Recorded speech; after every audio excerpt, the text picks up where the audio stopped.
Chapter 14 Basic Electricity and Electronics. In this video, we will be looking at integrated circuit, which includes the timing circuit and pulse generator using 555 IC and other integrated circuit.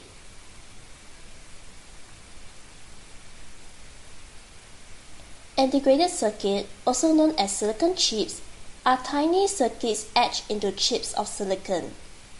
The circuits are just a few millimeters in size and may include thousands or millions of transistors, capacitor, resistor, and diodes.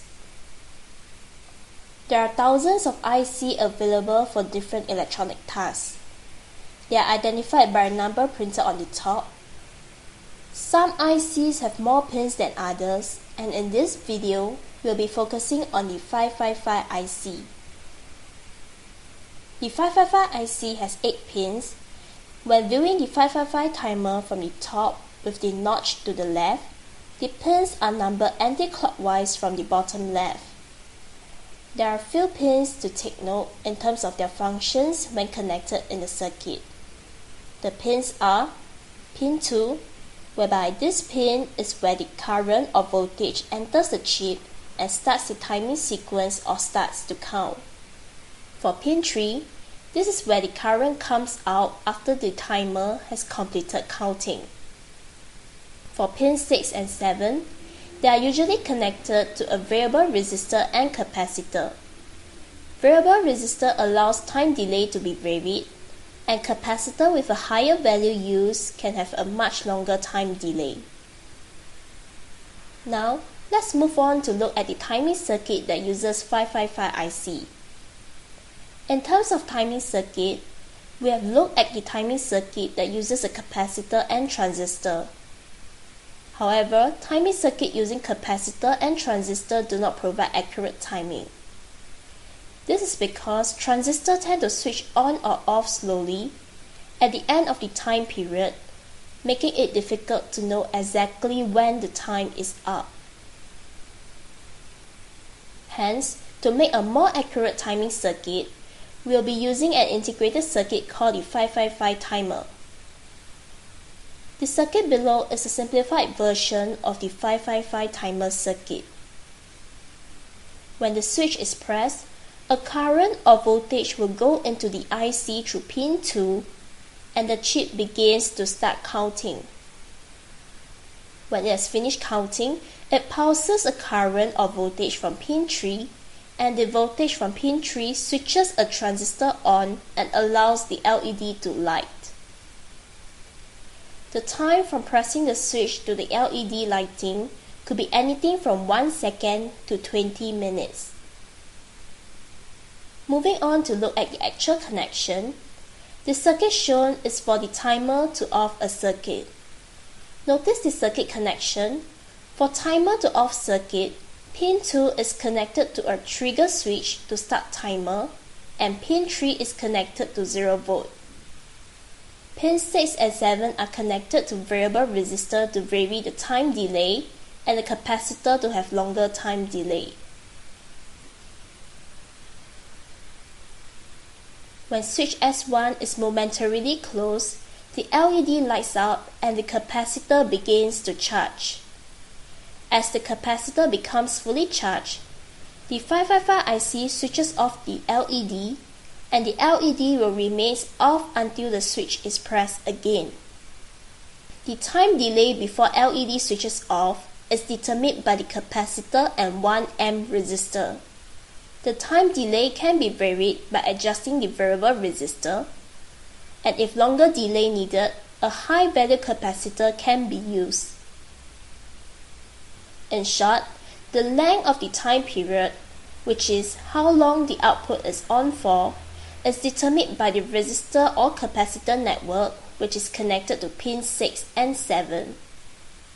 The RC network is a combination of resistors and capacitor used to control this time period. The resistor slows down the current, which then charges the capacitor.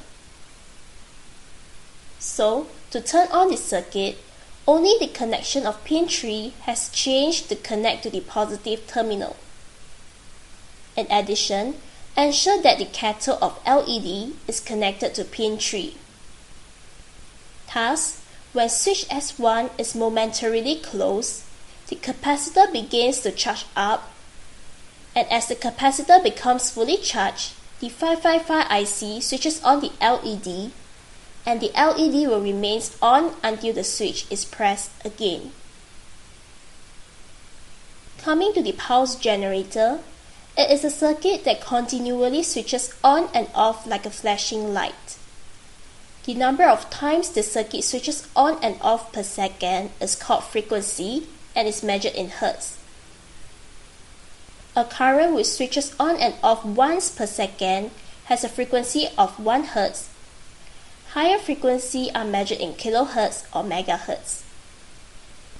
For application-wise, pulse generating circuits are used in many places including pedestrian crossing, advertising display, indicators lights on car, and timer that beep on and off at the end of time period. The diagram shown is the pulse generating circuit. The circuit for the pulse generator includes a capacitor and 2 resistors. When battery is connected, the LED will flash on and off until power is removed. The higher the values of the resistor or the capacitor, the lower the frequency of the pulses. Pin 2 and 6 are connected and go to the negative. When the switch is closed, the capacitor charges through the 2 resistors. When capacitor builds up enough charge, the 555 IC triggers the capacitor to discharge and switch on the LED.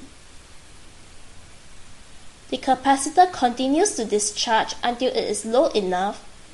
The LED goes off before the 555 IC triggers the charging of capacitor again.